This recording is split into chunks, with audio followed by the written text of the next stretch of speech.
think I've got two easy paragraphs here. I'm going to talk about smart Charlie, I'm going to talk about simple Charlie. 2 paragraphs. So then I'm going to write paragraph 1, right? And then my outline is going to be just as simple as outline form. Who here has never done an outline form? Like they don't know how to use the letters and stuff. There's a lot of flexibility here. I like using, so usually you start with one type of character, and then maybe you go to letters, like this, and then maybe you go to numbers, like that. This doesn't matter. What you choose doesn't matter. You can do stars and stripes, I don't care. But it's a way of organizing, right? So the most important thought goes here, big things, and then inside of that, and then details. Does that make sense? So you can look at your outline and know what's the most important idea because it's on the leftist part. Right. So I'm gonna put this up here, you can see it because I'm about to do it. Oof. Okay. She hasn't, that is too small. Okay.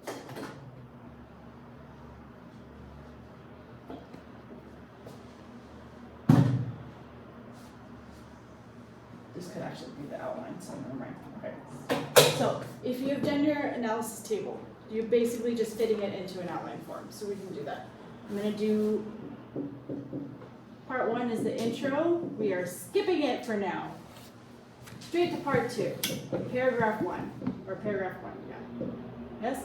I'm going to write up here a note. We're going to talk about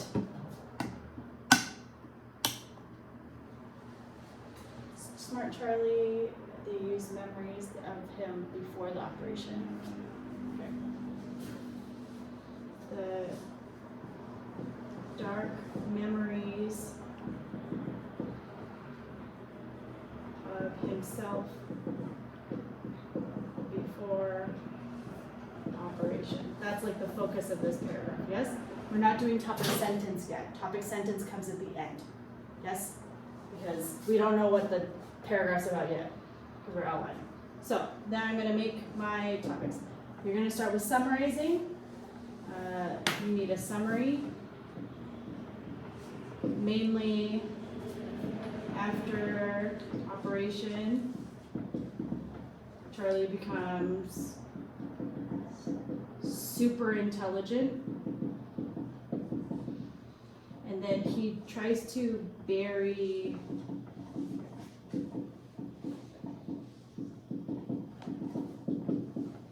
tries to forget his past. Agree? We have it in documented evidence. I'm paraphrasing. So summary. Then when Algernon dies, is it when he dies? Bites him. Algernon, but that's not, the audience won't know why that's important because they don't know who Algernon is. Algernon, the test mouse, begins to lose intelligence. Charlie becomes afraid. Yes? Okay. So this is my summary, and then now I've got to do my evidence. So the quote, right? Maybe here I'm going to put my restaurant scene, him trying to forget his past.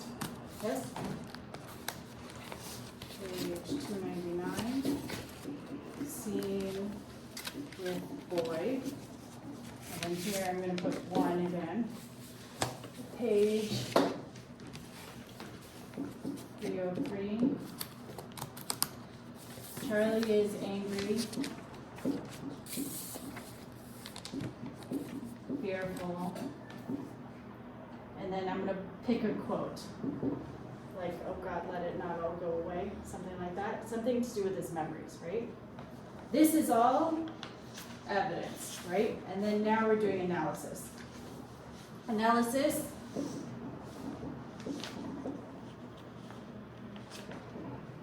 How does this impact the audience? Pathos.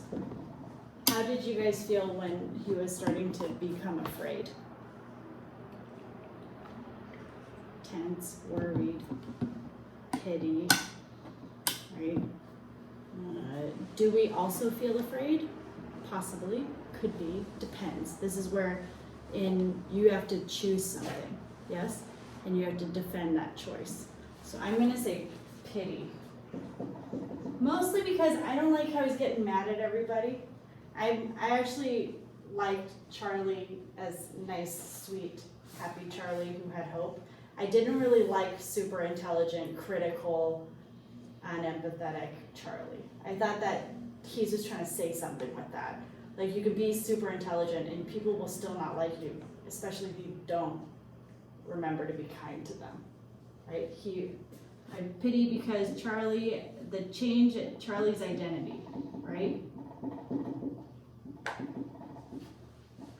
There are bad things. His anger, it's not selfishness, but it's like he's being cold.